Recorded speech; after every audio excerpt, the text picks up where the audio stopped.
Bismillahirrahmanirrahim. Selamat pagi Bu Dia. Selamat pagi Pak Erin. Gimana nih kabarnya Bu Dia hari ini? Alhamdulillah baik Pak Erin. Kemarin baru pulang dari Banjarnegara. Oh ya Pak Erin ada waktu senggang nggak ya Pak? Saya ingin coaching sebentar. Boleh ya Bu. Saya sedang kok. Bagaimana Bu? Ada yang ingin Bu Dia perbincangkan? Ya gini ada Pak. Ini Pak Erin.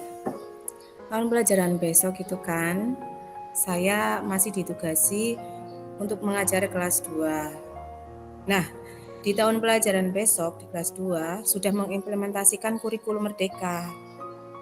Yang saya khawatirkan itu, saya itu masih miskonsepsi Pak dengan kurikulum merdeka. Karena terus terang, saya belum mengikuti pelatihan tentang implementasi kurikulum merdeka. Oh, jadi Bu Dia merasa khawatir ya? Karena Bu Dia masih miskonsepsi dengan kurikulum merdeka ya? Begitu ya Bu Dia? Ya, begitu Pak Erin. Maklum ya, sebagai ibu-ibu rasa khawatirnya itu kadang berlebihan. Karena saya merasa saya itu panikan dengan keadaan yang belum saya alami. Jadi ini malah menjadi beban Pak bagi saya. Di lain pihak, teman-teman juga mengeluhkan metode pembelajaran yang ada di kurikulum merdeka yang katanya itu ribet Pak. Ini masalah yang dihadapi Bu Dia suka panik ya? Karena masih miskonsepsi, ditambah lagi mendengar keluhan dari teman-teman Bu Dia terkait pembelajaran kurikulum merdeka. Kalau boleh tahu ini, Bu Dia sudah mengajar kelas 2 berapa lama ya? Saya sudah mengajar kelas 2 kurang lebih 5 tahun Pak Erin. Wis, 5 tahun ya Bu. Sudah lama. Sebenarnya Bu Dia sudah berpengalaman ya mengajar kelas 2 ini. Mungkin Bu Dia juga sudah paham tentang karakter-karakter anak di kelas 2 gitu. Ya sudah lama ya Pak ya. Tapi karena beda kurikulum, tentunya kan akan ada perubahan dalam proses belajar mengajar kan ya Pak? Ya pastinya Bu, perubahan kurikulum merdeka ini ya juga ada perubahan. Nah sekarang harapan Bu Dia terhadap masalah-masalah Ibu tadi apa? Harapan saya sih, saya ingin mengajar dengan lebih baik sesuai dengan kurikulum yang digunakan Pak, yaitu kurikulum merdeka itu. Oh, jadi Bu Dia ingin mengajar dengan cara yang lebih baik ya, sesuai dengan kurikulum merdeka yang berlaku pada nanti saat Bu Dia akan menerapkannya ya. Betul Pak, ya kurang lebih seperti itu. Kemudian nih Bu Dia nih, menurut Bu Dia pengajar yang baik apa sih? Terus bagaimana caranya menurut Bu Dia? Mengajar yang baik ya Pak. Ya. Kalau menurut saya sih, setelah saya belajar di CGP nih Pak, pengajar yang baik adalah melakukan proses pembelajaran yang sesuai dengan kebutuhan murid. Jadi kita mengajar itu sesuai dengan minat anak dan juga kemampuan anak. Nah, bagaimana caranya? Berarti dengan melakukan pembelajaran berdiferensiasi, begitu apa nggih? Iya. Jadi menurut Dia dengan kata lain ya, mengajar dengan cara mengakomodir kebutuhan murid ya. Sesuai dengan bakat dan minat anak atau melakukan pembelajaran berdiferensiasi, begitu ya? Oke, betul Pak, begitu. Pembelajaran yang berpihak pada murid, ngoten ya Pak? Ya, ngomong-ngomong, Bu Dia sudah melaksanakan pembelajaran yang berpihak pada murid belum? Ya seperti itulah, saya rasa sih belum Pak. Nah sekarang nih, menurut Bu Dia, apa yang menyebabkan Bu Dia belum melaksanakan pembelajaran yang berpihak pada murid? Saya rasa sih penyebabnya adalah karena pada kurikulum 2013 ini untuk evaluasi sistem penilaian itu masih menggunakan standar berdasarkan kriteria ketuntasan minimal ya Pak atau KKM. Jadi saya berusaha mengepus siswa saya untuk dapat mencapai KKM. Meskipun ya saya tahu kemampuan dan minat siswa saya itu sangat berbeda. Dari kemampuannya ada yang lower, ada yang middle, ada yang higher gitu Pak. Jadi ya pokoknya ngepush nilai sebaik mungkin gitu. Oke, oke. Jadi Bu Dia sebenarnya ini sudah mengetahui ya kemampuan siswa Bu Dia ya. Nah, selama ini bagaimana proses pembelajaran yang Bu Dia lakukan? Nah, itu dia Pak. Karena saya mengejar KKM, maka saya melakukan pembelajarannya itu dengan menekankan pada materi yang harus tercapai sesuai dengan KKM. Nah, hal inilah yang terkadang membuat saya itu menjadi stres, Pak. Kenapa anak-anak yang mempunyai kemampuan lower itu susah untuk mencapai nilai yang sesuai dengan KKM? Di samping itu ya Pak, kadang tuh anak-anak tersebut biasanya berasal dari keluarga yang kurang mampu.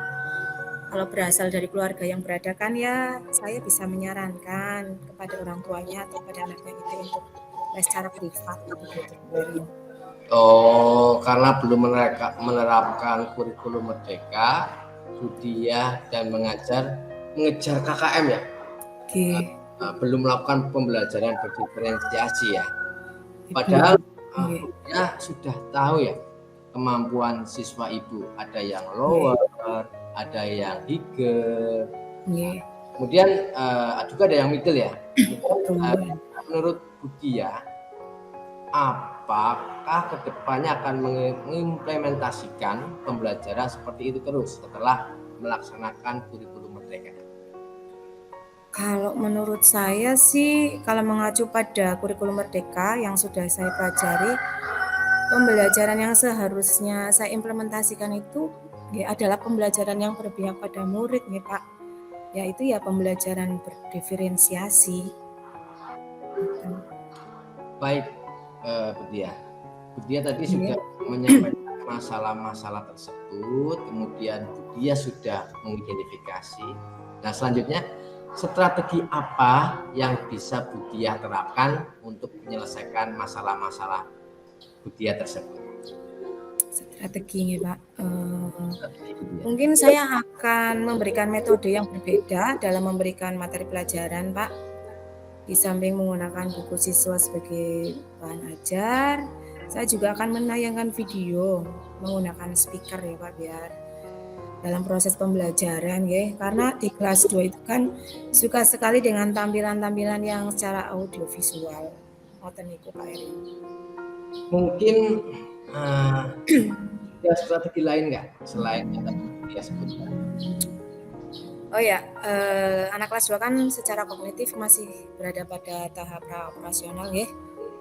Jadi nanti anak-anak akan saya ajak belajar nih Pak di luar lingkungan sekolah. Misalnya saya ajak ke toko terdekat untuk belajar ukuran berat, ataupun saya ajak ke halaman sekolah Pak untuk merawat tumbuhan. Oh ya, tentunya dengan strategi mengidentifikasi siswa itu saya juga akan terapkan Pak.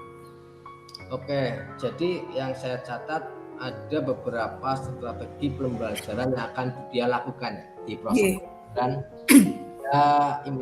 implementasi kurikulum merdeka. Nah, itu ada pembelajaran di luar kelas, kemudian pembelajaran menggunakan audiovisual, dan yang terakhir mengidentifikasi siswa ya.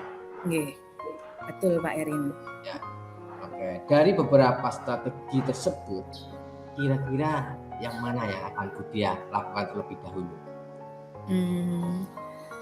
Tentunya saya akan mengidentifikasi siswa terlebih dahulu ya Pak, sehingga saya dapat mengetahui minat dan kemampuan mereka.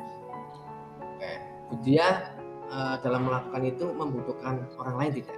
Atau Bu Dia punya pandangan nih, orang yang bisa membantu mengatasi masalah Bu Dia, minimal mengurangi ya tugas atau meringankan tugas Bu Dia, kira-kira siapa?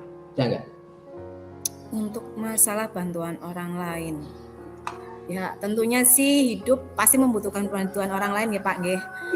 Pastinya saya akan minta bantuan kepada guru yang sudah mengimplementasikan kurikulum merdeka, karena sekarang ini yang sudah mengimplementasikan itu kelas 1 dan kelas 4. Nah, setidaknya nanti insya Allah ya kami akan berkolaborasi tentang metode pembelajaran gitu. Oke, baik Budia.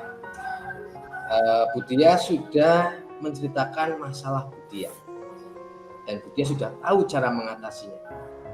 Kemudian sayangnya waktunya ini agak terbatas nih. Oke. Sampai di titik ini, apa yang Budia dapat dari percakapan kita? Yang saya dapatkan dari percakapan kita ini, supaya saya tidak panik terkait miskonsepsi dalam pembelajaran kurikulum merdeka dan serta mendengar keluhan teman-teman terhadap kurmer nggih Pak di kelas 2, saya akan menerapkan pembelajaran yang menyenangkan, yang berpihak pada murid dengan mengidentifikasi siswa serta menggunakan metode pembelajaran yang berdiferensiasi. Dan saya juga akan meminta bantuan teman-teman untuk berkolaborasi dengan tentang metode pembelajaran gitu Pak Erin. Ini yang saya temukan dari perbincangan kita ini. Oke, kapan tuh akan Budia lakukan? Ya insya Allah lah Pak, mulai bulan depan. Saya akan ancang-ancang terlebih dahulu dengan belajar tentang pembelajaran berdiferensiasi dan penerapannya di kelas. Mungkin saya akan melalui internet dulu belajarnya dan bertanya pada guru kelas yang sudah melaksanakannya. Sehingga saya sudah punya bayangan nggih Pak nggih kedepannya bagaimana dan tidak panik menghadapi tahun pelajaran baru mendatang. Oke, berarti mulai bulan depan Budia sudah mulai ancang-ancang ya menerapkan pembelajaran diferensiasi.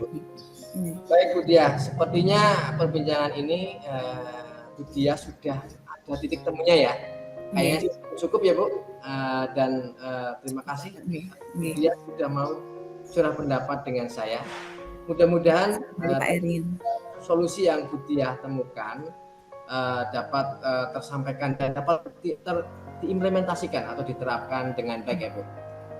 Kemudian pesan saya ya Bu, tetap semangat. Jangan panik, kalau panik lakukan ini aja, tank stop ya. Ambil napas ya Pak ya. Tetap mendampingi anak, membuat anak bahagia dan jangan lupa Budia juga bahagia. Ya. Lakukanlah pembelajaran yang yang Budia harapkan tadi. Begitu Budia. Terima kasih. Terima kasih kembali Pak Erin sudah mendengarkan curhatan saya, keluhan saya dan sudah memberikan semangat biar saya tidak panik ya. Biasalah emak-emak kayak gini rempong ya Pak Erin. Rempong. Ya, terima kasih ya Pak Erin. Sama, jadi saya juga mendapatkan ilmu baru lagi juga dari tadi ya tentang metode pembelajaran yang akan Budia lakukan. Saya juga mungkin ini masukan juga buat saya. Nanti mungkin saya juga bisa menerapkan metode. Terima kasih juga Budia. Matur nuwun Pak. Wassalamualaikum warahmatullahi wabarakatuh. Waalaikumsalam warahmatullahi wabarakatuh. Sekarang refleksi ngomong ya langsung itu. Refleksinya berarti dari saya nggih Pak. Iya. Berarti apa dari saya dulu, Budia dulu. Saya sebagai coach ya. Oh nggih, monggo. Coach ya. Nggih, jenengan coachnya. Refleksi saya terhadap ketika berperan sebagai coach ya. Dari latihan coaching tadi, saya dalam menerapkan alur Tirta, yaitu menjadi pendengar, memberikan pertanyaan kepada coach, mulai dari apa yang menjadi permasalahan dalam pembelajaran, kemudian apa yang ingin dicapai, langkah-langkah apa saja yang akan dilakukan oleh Budia, terus bagaimana supaya berhasil dengan siapa hal ini bisa dilakukan. Sampai pada akhirnya coach dapat memberikan berbagai ide baru yang menimbulkan solusi atas permasalahannya. Yang kedua, yang masih perlu diperbaiki ya, karena ini semakin kesini tadi sudah mulai penilaian itu canggungnya itu masih tambah canggung ya. Sudah mulai ini mungkin karena belum terbiasa ya, dan kemudian memikirkan batas waktu. Ini sudah nanti tadi mulai pukul 8.35 nanti berakhir 8.50 nih gantian. Terbatas waktu. Terus kemudian kehadiran penuh nih, untuk mengurangi rasa canggung ya. Saya tadi awal canggung, kemudian saya lebih santai Bu. Relax. Santai relax lagi nih. Kemudian dalam kegiatan coaching ini tetapi tetap mengalir nih seperti air, seperti tirta, dan dapat tetap bisa menggali ide-ide dari coaching serta bisa fokus ya terhadap tujuan yang ingin dicapai. Kemudian untuk meningkatkan atau memperbaiki, saya akan terus berlatih nih, melakukan praktek coaching dan merefleksikan apa yang masih ada kurang dalam saya. Kemudian apa yang Budia rasakan selama menjadi coaching dalam kegiatan coaching kali ini? Alhamdulillah ya Pak, karena Pak Erin itu menyampaikannya dengan ya cukup rileks kayak gitu ya, tidak menambahi saya menjadi panik, malah saya menjadi lebih tenang, lebih lega, lebih bisa untuk rancangan-rancangan kedepannya jadi mana terbuka gitu ya Pak. Oh nanti saya gini gitu. Ngoten niku Pak Erin.